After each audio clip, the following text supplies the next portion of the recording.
शादी में जाने से मना कर रही थी कि वहाँ जहरा भी होगी। कमर बेटे उठो, देखो शाम हो गई है, एक कील भी उड़कर अभी तक तुम्हारे मुंह में नहीं गई है। तुम्हारे दोस्त तुम्हारी मोहब्बत में हलकान होते फिर रहे हैं बेटे। वो नजम नसीम है ना, 3-4 दफा पूछ के जा चुके हैं तुम्हें। तुम तो जब से लाहौर से आए किसी से बात ही नहीं करते हो। अरे कमर, मुझे तुमसे एक बहुत जरूरी बात करनी है बेटे।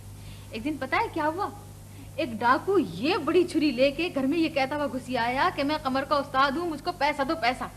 अरे वो तो अल्लाह ने खैर कर ली, ऐन वक्त पे तुम्हारे अब्बा घर में आ गए, वरना समझो उस दिन तो शहादत का दर्जा पा गई थी तुम्हारी अब्बा। ओफो, अब मुझे सोने दोगी या चिल्लाती चली जाओगी? कब तक मेरा मगज खाओगी तुम? जाओ यहाँ से। अल्लाह करे डाकू आए और जिस तरह मेरी एनेक्सी का सामान चुरा के ले गया ना, तुम सबको मैं शबों के चुरा के ले जाए। अरे कैसा बावला लड़का है, अम्मा बहना को डाकुओं से उठवा रहा है, पगला कहीं का। सवेरे ये कहती हुई चली आई कि मैं तो आज का सारा दिन चची बेगम और जहां आराफा के साथ गुजारूंगी।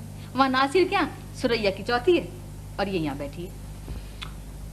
शमा अच्छी तो बहुत है अम्मा, मगर तुनक मिजाज भी तो बहुत है वो। ए बेटा, जरा से धीमे लहजे में बोलोगे ना तो सारी तुनक मिजाजी जाती रहेगी।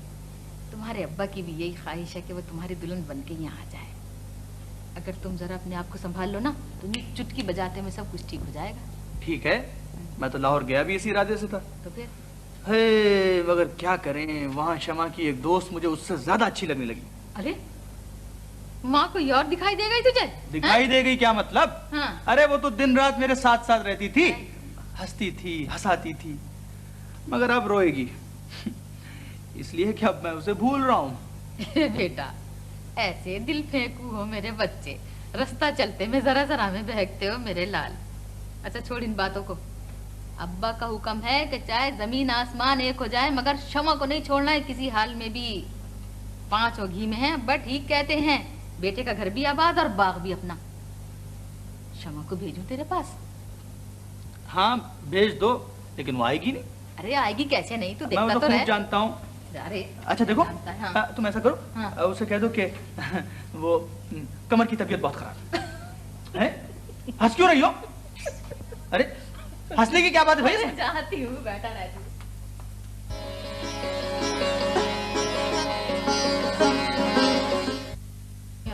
मैं अब्बू से तो जरूर कहूंगी कि तो चची बेगम आपसे दुश्मनी कर रही हैं। मुझे लाहौर खाती लिख देती, मैं दादी अम्मा से कहती, दादी अम्मा तो ये सब कुछ हरगिज ना होने देती।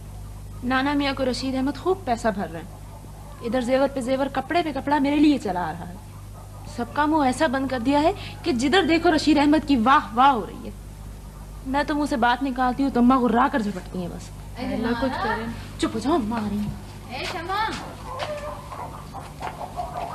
शाबाश है जहारा, कैसे आराम से यहाँ पर मौजूद हो तुम। हैं ये ख्याल नहीं आया कि उधर भाई बुखार में जल रहा है बेचारा?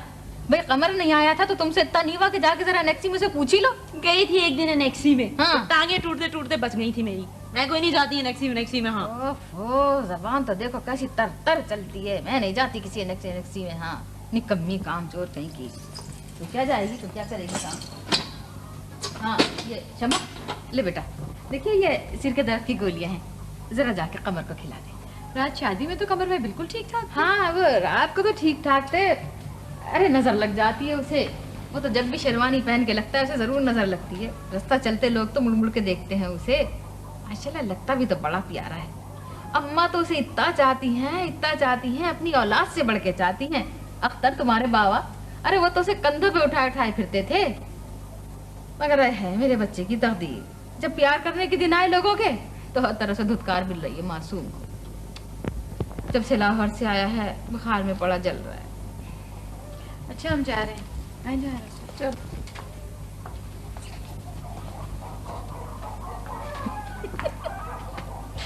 वाकई बड़ी मासूम बच्ची।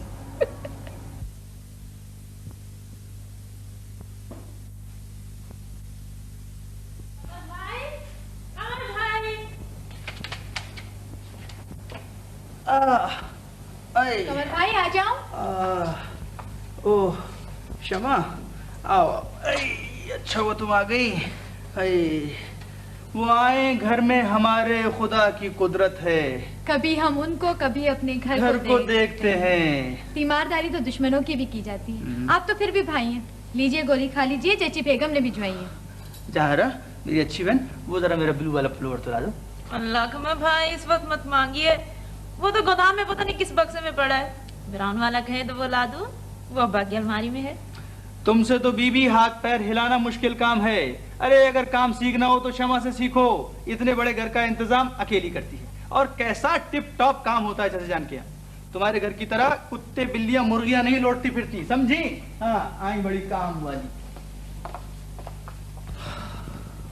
तुम्हें पता होना चाहिए शमा कि मैंने चाचा जान की एनेक्सी पे क्यों कब्जा कर लिया। फकत इसलिए कि मुझसे अम्मा के घर की गलाजत नहीं देखी जाती, इसलिए कि मैं भी चाचा जान की तरह नफीस मिजाज का आदमी हूँ। जाओ जी, तुम पुलोवर लाओ। लो देख लो, नेक्सी में आती है तो ये करते हैं कमर भाई, ये करते हैं कमर भाई और ठीक करते हैं कमर भाई। Pullover wanted.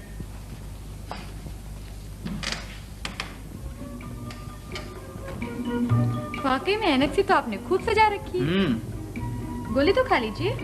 अगर गोली न खाऊं और ज्यादा बीमार पड़ जाऊं तो तुम्हें दुख होगा? क्यों नहीं, मुझसे कई ज्यादा दुख चची बेगम को होगा और जहां रापा को होगा। तुम अपनी बात करो भाई। देखो शमा, मैं भी अजीब आदमी हूँ, जिसे चाहता हूँ ना उसे टूट कर चाहता हूँ। अरे मैं तो तुम्हें उस दिन से चाहता हूँ जब तुम बच्ची सी थी। बड़ी इनायत है आपकी, मुझे एहसास है आप मुझे चाहते हो। क्या तुम्हें वाकई एहसास? क्यों नहीं, मैं इतनी बेवकूफ भी नहीं। सच शमा? 100% सच। तो इस दो तरफा चाहत का अंजाम क्या होगा? बहुत अच्छा, आप मुझे चाहे जाए और मैं आपको। अरे मगर सिर्फ चाहे जाने से तो हर आरज़ू पूरी नहीं हो जाती शम्मो। और किसी को पालेने से भी हर आरज़ू पूरी नहीं हो जाती। अगर वाकई सर में दर्द हो रहा है तो गोली खा लीजिए। तुम मेरी बीमारी का मजाक उड़ा रही हो? मैं मजाक करना जानती नहीं, आप बिल्कुल ठीक ठाक हैं। अगर मुझे यूं ही बुलवा लेते तो भी मैं आ जाती आपके पास। अच्छे ईसा हो, मरीजों का ख्याल अच्छा है। अरे हम मरे जाते हैं, तुम कहते हो हाल अच्छा है। शेर कहते हैं, शेर लिखते भी होंगे। बिल्कुल लिखता हूँ। ज़हनी बीमारी बढ़ाने का कोई और तरीका रह गया हो तो वो भी इस्तेमाल करें। तुम मेरे अदबी ज़ौक़ का मजाक उड़ा रही हो शमा। मैं मजाक करना जानती नहीं। आपने जो कुछ लाहौर में जोहर दिखा कर आए, उसके बाद आपकी हिम्मत कैसी हुई कि मुझसे इस तरह की गुफ्तगू करें? आपको मालूम होना चाहिए कि अब्बू रफीक हुसैन साहब का बहुत एहतराम करते। तो मैंने कौन सी रफीक हुसैन साहब की शान में गुस्ताखी कर दी? अरे उनकी तो अपनी लड़की का नाम मैडम गुस्ताखी होना चाहिए था। ऐसी रोने वाली बात पर आप कैसी बेदर्दी से हंस रहे हैं? उनके देखे से जो आ जाती है मुंह पर रौनक, वो समझते हैं कि बीमार का हाल अच्छा है। लो तुम्हारी शान में पूरी गजल कह दी, अब तो खुश हो? अरे हम तो आज मनाने के मूड में हैं। तुम जिस कदर रूठोगी हम उसी कदर मनाते रहेंगे। आप फितरतन गलीज आदमी हैं। गलीज? ला हौल वला कुव्वत। मेरे कपड़ों से एरमेस की खुशबू आती है और मेरा कमरा फूलों से महकता है। जिसकी रूह तो गलीज हो चुकी है, उसे दुनिया की कोई खुशबू पाकीज़ा नहीं बना। शमा तुम हद से आगे बढ़ती जा रही हो। अरे वो अनवरी से तो मैं इसलिए बेतकल्लुफ हो रहा था, मैं ये जानना चाहता था कि तुम्हारे एहसास क्या है मेरे बारे में। मुझे नहीं पता था कि तुम मुझे इस कदर चाहती हो। मुझे माफ कर दो। आपने एक कदम भी आगे बढ़ाया तो मैं ये गुलदार उठाकर आपके सर पे मार दूंगी। तुमने मुझे समझ क्या रखा है? उस कदर नरमी से बात कर रहा हूँ, उस कदर सर पे चढ़ती चली जा रही हो, नामाकूल लड़की। ज्यादा शोर मचाए तो मैं ताया अब्बू को बुला सकती हूँ। ताया अब्बू को बुला सकती हो? तुम निकल जाओ मेरे कमरे से। आप निकल जाइए, मैं ताया अब्बू का घर है। ये क्यों नहीं कहती कि ये तेरे बाप की एनेक्सी है, बढ़िया ताया की भतीजी? सुभान अल्लाह, कैसे मुंह से फूल जड़ रहे हैं। ज्यादा बदतमीजी की तो मैं अब्बू से कहकर आपको सीधा करवा दूंगी। बदतमीज। तुझे देख लूंगा शमा, तुझे कभी माफ न करूंगा। तेरा नाम भी कमरुल हसन है और कमरुल हसन जो कहता है वो करके दिखाता है। रखे वो ना होती तो अख्तर तो जरूर पागल हो जाता। पुप्पी अम्मा, मैं आपके साथ लाहौर चलूंगी। लेकिन मंसूर के जाने में तो बस अब थोड़े से दिन रह गए। ये वक्त तो तुम अपने बच्चे के साथ गुजार लो और बेटी वो खैर से रुखसत हो जाए तो फिर तुम चली आना। नहीं पुप्पी अम्मा, मुझे उसके आने जाने से कोई दिलचस्पी नहीं, बहुत जिद्दी लड़का है वो। फिर तुम अपना दिल छोटा ना करो। अब मंसूरी का तो सारा कसूर नहीं है, इस फैसले में तो अख्तर भी बराबर के जिम्मेदार है। वैसे दुख मुझे भी बहुत है। पुप्पी अम्मा, आपको पता नहीं इतना जिद्दी लड़का है, पता नहीं किस मुश्किल से बक बक के बाद तो मंगनी पर राजी हुआ था। क्यों, क्या ये रिश्ता उसे पसंद नहीं था? नहीं, ऐसा तो मैं नहीं कह सोच सकती, लेकिन ये है कि बस वो एक रट लगाए हुए था कि ये कैसे हो सकता है, ये गलत है और बदर चाचा के घर वाले क्या सोचेंगे, पता नहीं उसे क्या होगा। दरअसल मंसूर बहुत सुलझावा लड़का है। शुरू में तो जाहिर है उसे अजीब ही लग रहा होगा कि तुम तो अपना दिल छोटा मत करो। भाई अल्लाह ने चाहा सब ठीक हो जाएगा। बेटी ये वक्त तो हवा की तरह गुजर जाएगा। मेरी तो समझ में नहीं आता, अगर उसे ऐसा करना था तो पहले मुझे बता दिया होता। अच्छी खासी मैं हैदराबाद में बैठी रहती, 5 साल तन्हाई के थे वो और काट लेती। मेरा घर लेके बखेर दिया इसने। कैसी बातें कर रही हो बेटी, तुम देखती नहीं हो कि नासिर और किशोर तुम्हारे कराची आ जाने से किस कदर खुश है? किश्वर तो हंस हंस के कह रही थी कि भाई अब तो बुढ़ापे में मैं हनीमून मनाने बाहर जाऊंगी और मेरा घर मेरी खुर्शीद संभालेगी। फूफी अम्मा साफ बात सुन लीजिए, मैं ये 4-5 साल जो है ना ये इंतजार नहीं कर सकती। मंसूर जा रहे हैं इंग्लैंड, जाएं, अगले साल उन्हें बुलाऊंगी, रुखसती करवा लूंगी। जो जी चाहे करवा लेना, अभी तो बहुत वक्त पड़ा है। मुझे लगता है कि अख्तर ने ये फैसला किसी खौफ की वजह से किया है जो वो हम लोगों से छुपा रहे हैं। अरे फूफी अम्मा, शादी ब्याह के हंगामे में तो एक बात तुम्हें पूछना ही भूल गई। आपको पता है खालिद का सर किसने हमारे दरवाजे पे फाड़ा था? नहीं तो सफिया तो कह रही थी कि जीप का एक्सीडेंट हुआ। खालिद ने तो अपने माँ बाप को यही बताया। उस दिन जब आप गई थी ना बदर भाई के यहाँ, तो सफिया जीप के एक्सीडेंट का जिक्र कर रही थी। इतने में खालिद आ गए और उन्होंने मुझे चुप रहने का इशारा किया। और जिस दिन ये वाकया पेश आया था तो उस दिन भी खालिद ये कह रहा था कि ये दुश्मन हमारा नहीं बल्कि खान बहादुर साहब का मुलाजिम है, जिसे उन्होंने मुलाजमत से निकाल दिया था। अच्छा, ये तो बड़ी अजीब बात। ये उस दिन का वाकया तो नहीं है जिस रात को अख्तर ने कराची यहाँ? कोई बात नहीं है, नासिर की गाड़ी का एक्सीडेंट हुआ था। पेमा, वो मजीद बाबा है ना, वो बता रहे थे कि 15 मिनट पहले दरवाजे पे कोई मंसूर को पूछता हुआ आया था। अच्छा, खुदा खैर करे। बेटी ये बात तो हमें नासिर और अख्तर को फौरन बता देनी चाहिए। तुमने खालिद से पूछा तो होता।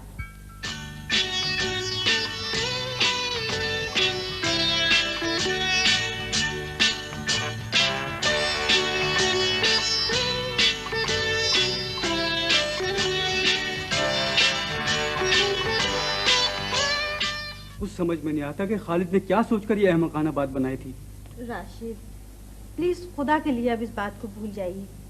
बेचारे खालिद पे सुबह से 3-4 दफा डांट पड़ चुकी है। सच, आप उसके साथ बड़ी ज्यादती करते हैं। सुरैया, हमारी शादी को 8-10 दिन हुए, लड़ाई की बिल्कुल नहीं हो रही। लड़ाई की बिल्कुल नहीं हो रही, लेकिन पता है खालिद अगर ये बात ना बनाते तो खुर्शीद पप्पू को यकीन हो गया था कि जो शख्स खालिद को मार के गया है वो मंसूर को मारने के लिए आया था। और फिर इस वाक़े से कोई 15-20 मिनट पहले एक शख्स पूछता हुआ भी आया था मंसूर और को। अब अगर कोई दोबारा मंसूर को मारने के लिए आ गया तो क्या होगा? सुरैया, दुश्मन 1 महीने से आजाद घूम रहा है, उसे तो और शय मिल जाएगी। मगर मैं ये प्लीज सुरैया, खालिद की तरफदारी ना करें। समझ में नहीं आता, जब हम कराची में थे तो उसे उस वक्त बता देना चाहिए था। ये तो सही है, उसको कराची में बता देना चाहिए था, लेकिन पागल ने बताया भी तो भावलपुर आके। अरे छोड़े राशिद भाई, खालिद ने बचपना जरूर किया है लेकिन हम उसके खुलूस पे शुबा नहीं कर सकते। और वैसे भी दरअसल हमारे खानदान में ये झगड़ों का बड़ा पुराना सिलसिला चला आ रहा है और शमा और मंसूर की मंगनी के बाद तो इसमें इजाफे की मजीद गुंजाइश पैदा हो गई है। अख्तर चचा कराची में है, मैं उनसे अभी फोन पे बात करता हूँ, आप बीच में ना पड़े ना। यार ताहिर, तुम ही फोन करके बताओ, मेरी तो अख्तर चचा से बात करने की हिम्मत ही नहीं हो रही।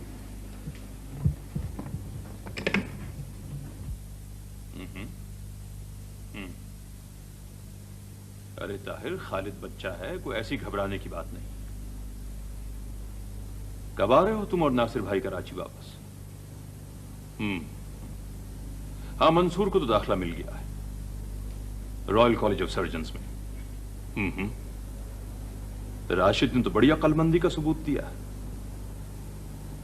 अरे नहीं, कोई फिक्र की बात नहीं, मैं यहां हूं। खुदा हाफिज। अरे काका जी, आप लंगड़ा रहे हैं, क्या बात है? जियो, मारे ना साहब मेरे को महल्ले वाले। क्यों? अब मैं क्या बोलूं अख्तर मियाँ, बोला तो आप हंसी में टाल देंगे। नहीं नहीं, ये कैसे हुआ? खुदा आपको सलामत रखो, आपके दुश्मना अब मियाँ गुलाम रसूल के मुरीदा बन को गली गली घूम रहे हैं। अरे क्या कह रहे हैं काका जी आप? वही तो बोल रहा हूँ साहब, बहुत दिनों से सोच रहा था आप मिले तो सारे बातें बता दूंगा। वो कमर मियाँ का नौकर है नहीं बहादुर, उन्हें मेरी झोपड़ी के बाजू रहता है। वो हमारा दीवाना पोटा मेरा भांजा रजब अली, उन्हें जाको बोल दिया हमारे मंसूर मियाँ की मंगनी शमू बीबी से हो रही है। तो बस वो कम वक्ता बहादुर, क्या समझते हैं आप, देमार मेरे भांजे को, अरे बेनाहक के। और मियाँ मैं बीच में गया बचाऊंगा, बोले तक 10-15 आदमी शुरू हो गए डंडा लेको मेरे ऊपर। वो महल्ले का महल्ला मियाँ गुलाम रसूल के मुरीदों का, एक से एक छटा हुआ, एक से एक गुंडा।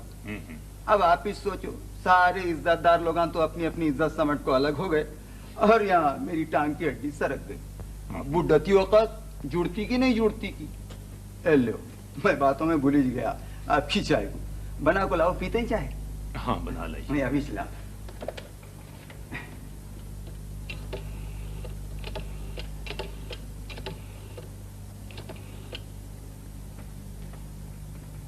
हेलो, जियाउर रहमान साहब बोल रहे हैं? जी मैं अख्तर हसन बोल रहा हूँ। हाँ वालेकुम सलाम। आप लंच के लिए कब उठते हैं? अच्छा फाइन, तो आप नासिर भाई के यहां तशरीफ ले आए, जरूरी बात करनी है। अच्छा जी, थैंक यू। साहब, वो कमिश्नर साहब तशरीफ लाए आपके पास। मुस्तफा साहब? जी हाँ। अरे भाई कमाल की बात है, आप वहां खड़े हैं। आइए आइए, ये कहां की दोस्ती के बने हैं दोस्त ना से, कोई चार असास होता, कोई गमगुसार होता। यार मुश्ताक भाई के यहाँ 2 मरतबा माफी मांगने की खातिर गया। अच्छा। 10 फोन कर चुका हूँ, लेकिन जैसा किसी ने कहा है कि रूठे रब को मनाना आसान है, रूठे यार को मनाना मुश्किल है। अब के तो वो जालिम ऐसा रूठे हैं कि जैसे कभी दोस्त ही न थे। छोड़ो यार कमर, ये भी कोई दोस्ती है जैसी तुम करते हो? जब चाहा रूठ गए, जब चाहा मन गए, जिसको चाहा गले से लगा लिया, जिसको चाहा गिरा दिया। भाई तुम्हें नाराज होना था या रूठना था तो मुझसे रूठते। बात मैंने शुरू की थी, ना कि मुश्ताक भाई ने। जी हाँ, रिश्ते की बहन चाहे मंगेतर क्यों ना हो, उसका जिक्र महबूबा के अंदाज में नहीं होना चाहिए। ये आप ही ने इरशाद फरमाया था, लेकिन मैं नाराज हो गया भाई मुश्ताक से। भाई 1000 बार कह चुका हूँ कि निहायत खबीस और बहुत बुरा आदमी, लेकिन जैसा हूँ वैसा ही रहूंगा। मेरे चाहने वालों को मेरे नाज उठाने ही पड़ेंगे। तो उठा तो रही हैं तुम्हारे नाज, अब क्या सर पे बिठा लें? यस। वैसे कमर, एक बात तुमने बहुत गलत और खतरनाक किस्म की की। अब क्या कर दिया मैंने भाई? वो ये कि जैसे हो वैसे ही रहो। बड़े अफसोस की बात है, तुम्हें अपने आप को बदलना चाहिए कमर। अरे बदल गया। तुम्हारा हुक्म सुनते ही बदल गया बाबा। हाँ, आज क्षमा का जिक्र दुश्मनों के अंदाज में सुनोगे। क्या मतलब? अब तो खुश हो? यानी मंगनी करने के बाद अब दुश्मन बन गए? हॉल क्यों पड़ रहा हो भाई? कमाल है, तुम दोनों ने ये तक नहीं सोचा कि मैं लाहौर से जिंदा सलामत इन 1 पीस कैसे वापस आ गया। यानी मंगनी के बाद किसी मर्डर का अंदेशा था? बिल्कुल, यूं समझ लो कि जागते जागते मर्डर होते रह गया। Oh my goodness. भाई ये जो मेरी कजन है, ये अपनी वालिदा माजिदा के इंतकाल के बाद कराची आई थी, लेकिन इत्तेफाक कि मैं मिल ही नहीं सका। अब जो मैं लाहौर गया तो जी भला मैं कहाँ वो कहाँ। हाय हाय हाय हाय। भाई मुझ जैसे नफीस मिजाज और शायराना ज़ौक़ रखने वाले आदमी का गुजारा उस रोती सूरत लड़की से भला कहाँ हो सकता है? ये भी ठीक है यार, बात कम करती है, चीखती चिल्लाती ज्यादा। ओह अब समझा मैं, मंसूर की मंगनी उससे सिर्फ इसीलिए टूटी होगी। हाँ, लेकिन एक बात बताऊं मैं, ये जो शमा है ना, ये मंसूर ही के लायक है। बकौल अम्मा के गूरे की मिट्टी गूरे ही में अच्छी लगती है। खैर नारद भेजो, हमें क्या है, चलो इस बहाने लाहौर की सैर तो हुई। हाय हाय, हमें क्या हुआ था यार जब अपनी इस छोटी सी जन्नत को उजाड़ कर लाहौर चले गए। आज दोस्तों को ढूंढते फिरते हैं, सामान चोरी गया, उस्ताद बेरसीद के गायब, मिर्जा कमबख्त न जाने कितने दिनों का फाका ज़दा आज सुबह यहाँ आया था। हमने उसे हुक्म दिया है कि जाकर कुओं में बांस डाल दे, लेकिन हमारे उस्ताद गुलाम कादिर को ढूंढ लाए। हमका माफी दे, खुदा के वास्ते हमका माफी दे दो मियां जी, माफी दे दो, हमका माफी दे दो। अरे हाजिरी तो हमें बहुत दिन पहले देनी थी, लेकिन क्या कर, ही 2 ससुरे पाँव आपके दरवाजे नहीं आते थे। अरे वैसे भी मियां जी, ऐसा पापी इतने बड़े मुर्शद के यहाँ कैसे आ सकता? तो बची तो बात नहीं, गुलाम कादर, तुम बहुत अच्छे आदमी हो, क्या नाम के, और हमें तो तुमसे बड़ी तवक्कात वाबस्ता है। जब पहली मर्तबा पीर बख्श ने तुम्हारी सिफारिश की थी तो हमने तो क्या नाम के जी जान से तुम्हारे लिए दुआ मांगी थी, और तीसरा गंडा तो हमारा होता ही ऐसा है कि इधर दिया और उधर काम बना। तो फिर गुलाम कादर, कर रहे हो हमारा काम? आपका काम मियां जी, ऐसा वैसा मियां जी, आपके और कमर मियां के दुश्मनों को तो लगा देंगे हम घाट किनारे। शाबाश, अरे उनकी मां रोएंगी पीटेंगी कि उन्हें जन्म क्यों दिया था। मियाँ जी बख्शिश होएगी या नहीं होएगी ये तो ऊपर वाला जानता है मियाँ जी। लेकिन मियाँ जी हाथ रख दो, हमारे सर पे हाथ रख दो, और एक गलती और हो गई है इस गुनहगार से। हुआ है मियाँ जी कि कमर मियाँ के यहाँ हमने चोरी कर ली थी। बहुत मजबूर थे मियाँ जी, आप बहुत मजबूर थे। कोई बात नहीं, उसकी माफी और दे दो। हमने माफ कर दिया है ऐसा नहीं करेंगे, ऐसा नहीं करेंगे। पीर बख्श